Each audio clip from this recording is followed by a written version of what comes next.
Assalamualaikum warahmatullahi wabarakatuh. Kami dari kelompok 3 mata kuliah perancangan dan pengembangan kurikulum pada topik 6 ruang kolaborasi implementasi pembelajaran dalam UBD. Baik, kami akan membahas yang pertama perkenalan kelompok, yang kedua pengantar, yang ketiga pertanyaan, yang keempat adalah pembelajaran langsung, dan yang kelima pembelajaran terbimbing, dan yang keenam adalah kelebihan dan kekurangannya. Sebelumnya, perkenalkan anggota kelompok kami yang terdiri dari pertama saya sendiri, Muhammad Saiful Gozi, kedua Nindya Aulia Pasha, ketiga Mutiara Madani, keempat Norliani, kelima Nabila Putri Endah, keenam Nur Hikmah, ketujuh Nada Nisrina, kedelapan Nur Awalia, kesembilan Nina Rahayu, dan yang terakhir Yulia Sri Ulfa. Pembelajaran langsung dan pembelajaran terbimbing. Pembelajaran langsung atau kegiatan A dan kegiatan pembinaan atau kegiatan B memiliki karakteristik dan perbedaan. Ketika tujuan pendidikan dalam unit tertentu melibatkan item dalam kegiatan A sebagai pembelajaran langsung, maka akan ada kecenderungan kegiatan belajar lebih efisien dan efektif. Peserta didik dapat memahami item dalam kegiatan A. Namun, ketika tujuan melibatkan kegiatan B, para peserta didik akan membutuhkan beberapa bentuk pengalaman yang difasilitasi, dibantu hingga dibimbing untuk membangun pemahaman. Selanjutnya merupakan tabel dari pembelajaran langsung atau kegiatan A dan juga kegiatan pembinaan atau kegiatan B. Dalam kegiatan A berisikan fakta, pengetahuan distrik, definisi, informasi yang jelas, informasi literal, informasi konkret, informasi yang terbukti sendiri, hasil yang dapat diprediksi, keterampilan dan teknik distrik, aturan dan resep, serta algoritma. Untuk kegiatan B, ada berisikan tentang konsep dan prinsip, koneksi sistematis, konotasi, kehalusan atau ironi, simbolisme, abstraksi, informasi berlawanan dengan intuisi, anomali, strategi menggunakan repertoire dan penilaian, penemuan aturan dan resep, serta heuristik. Pertanyaan pertama, kegiatan mana yang sering Anda lakukan, A atau B, dan mengapa kelompok Anda memilih kegiatan tersebut? Jelaskan.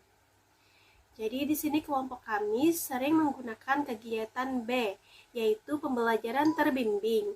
Pada pembelajaran terbimbing ini, guru menciptakan situasi belajar yang melibatkan peserta didik untuk belajar secara aktif dan mandiri, sehingga pembelajaran berpusat pada peserta didik dan peran guru sebagai fasilitator. Selanjutnya, kegiatan mana yang menurut Anda cocok dan sesuai untuk peserta didik kekinian? Jelaskan. Karakteristik peserta didik abad ke-21 memiliki 5 aspek keterampilan, yaitu keterampilan komunikasi, keterampilan berpikir kritis, keterampilan pemecahan masalah, serta keterampilan berpikir kreatif dan inovatif. Nah, pembelajaran yang mendukung karakteristik ini adalah pembelajaran yang terbimbing. Keterampilan ini sangat dibutuhkan oleh peserta didik abad ke-21 karena sebagai persiapan mereka yang harus siap bersaing dengan tuntutan zaman di era teknologi yang semakin maju. Selanjutnya, penjelasan mengenai apa sih itu pembelajaran langsung dan pembelajaran terbimbing. Pembelajaran langsung. Model pembelajaran langsung digunakan sebagai upaya untuk melatih siswa agar mampu belajar dengan pembelajaran deklaratif dan prosedural yang sistematis. Artinya, siswa diharapkan mampu menguasai teori, konsep, fakta, serta mampu mempraktikkan atau mendeklarasikannya. Dalam model pembelajaran langsung, guru berperan sebagai pemberi informasi dan bertugas untuk menyediakan media yang bisa digunakan untuk menunjang kegiatan pembelajaran. Adapun ciri-ciri pembelajaran langsung menurut Trianto dalam Fathur Rahman 2015 adalah sebagai berikut. Yang pertama, memiliki tujuan pembelajaran yang jelas. Yang kedua, memiliki pengaruh kepada siswa termasuk dalam kegiatan penilaian belajar. Yang ketiga, memiliki sintaks yang disusun berdasarkan poin-poin atau pola keseluruhan serta alur kegiatan pembelajaran.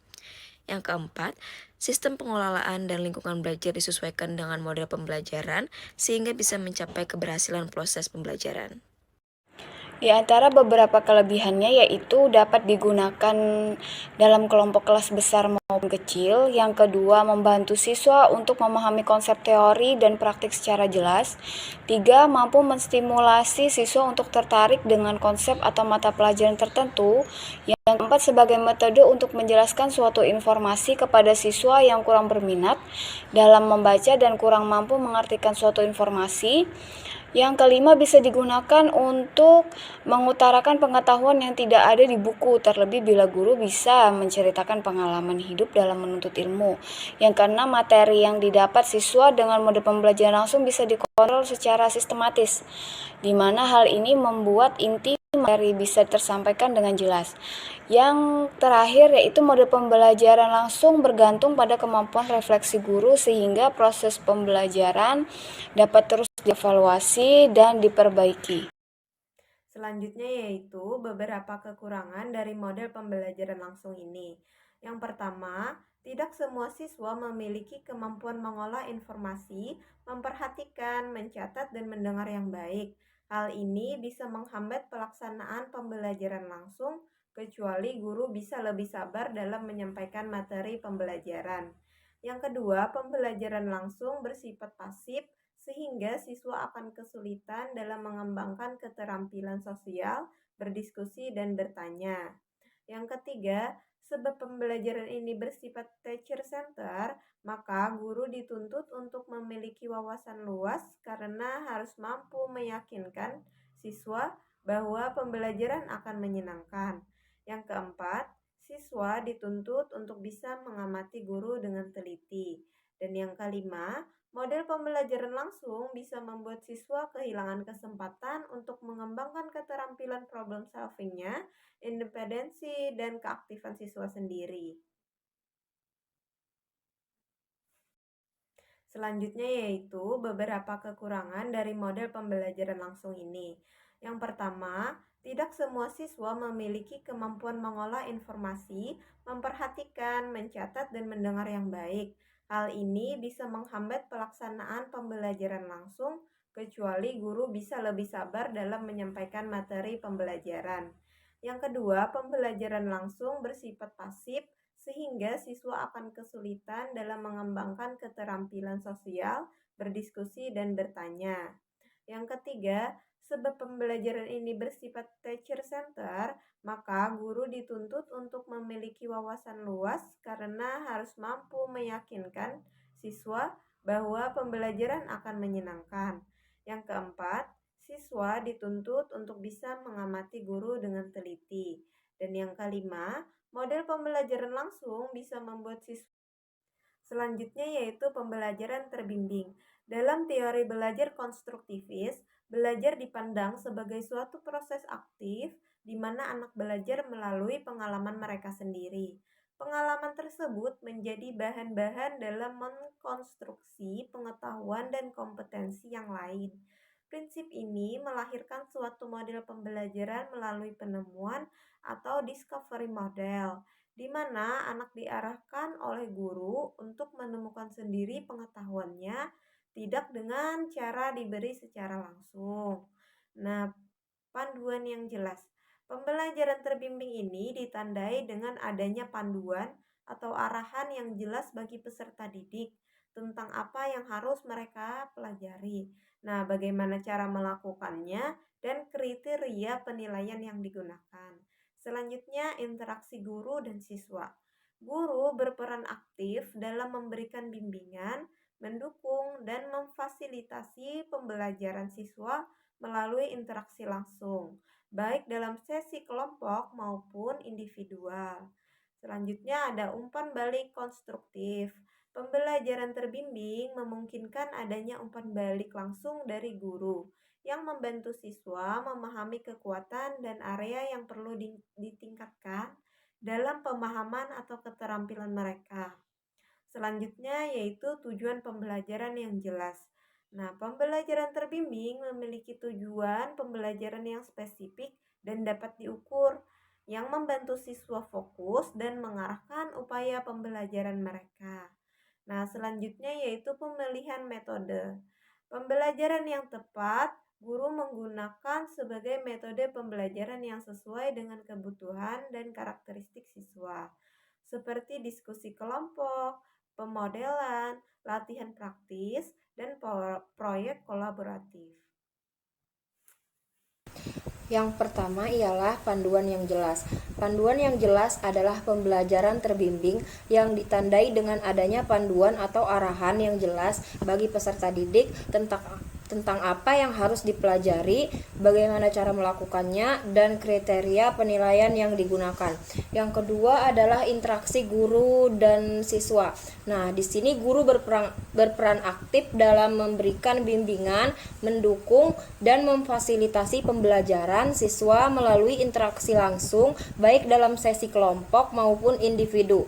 Yang ketiga adalah umpan balik konstruktif. Nah, di sini pembelajaran terbimbing memungkinkan adanya umpan balik langsung dari guru yang membantu siswa memahami kekuatan dan area yang perlu ditingkatkan dalam pemahaman atau keterampilan mereka. Yang keempat adalah tujuan pembelajaran yang jelas. Pembelajaran terbimbing memiliki tujuan pembelajaran yang spesifik dan dapat diukur, yang membantu siswa fokus dan mengarahkan upaya pembelajaran mereka. Dan yang terakhir adalah pemilihan metode pembelajaran yang tepat. Di sini guru menggunakan berbagai metode pembelajaran yang sesuai dengan kebutuhan dan karakteristik siswa, seperti diskusi kelompok, pemodelan, latihan praktis, dan proyek kolaboratif. Selanjutnya, di sini ada kelebihan pembelajaran terbimbing. Yang pertama yaitu siswa dapat berpartisipasi aktif dalam pembelajaran yang disajikan. Yang kedua, menumbuhkan sekaligus menanamkan sikap inquiry, mencari dan menemukan. Yang ketiga, mendukung kemampuan problem solving siswa. Yang keempat, memberikan wahana interaksi antar siswa maupun siswa dengan guru. Yang terakhir yaitu materi yang dipelajari dapat mencapai tingkat kemampuan yang lebih tinggi dan lebih lama membekas karena siswa dilibatkan dalam proses menemukannya. Selanjutnya di sini ada kekurangan pembelajaran terbimbing. Kekurangannya yang pertama yaitu untuk materi tertentu saja, jadi waktu yang tersita lebih banyak. Yang kedua, tidak semua siswa dapat mengikuti pelajaran dengan cara ini. Fakta di lapangan, beberapa siswa masih terbiasa dan mudah mengerti dengan model ceramah.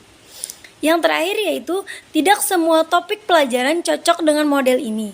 Umumnya topik-topik yang berhubungan dengan prinsip dapat dikembangkan dengan model ini.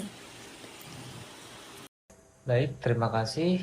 Sekian pemaparan dari kelompok kami. Kurang lebihnya kami ucapkan mohon maaf. Wassalamualaikum warahmatullahi wabarakatuh.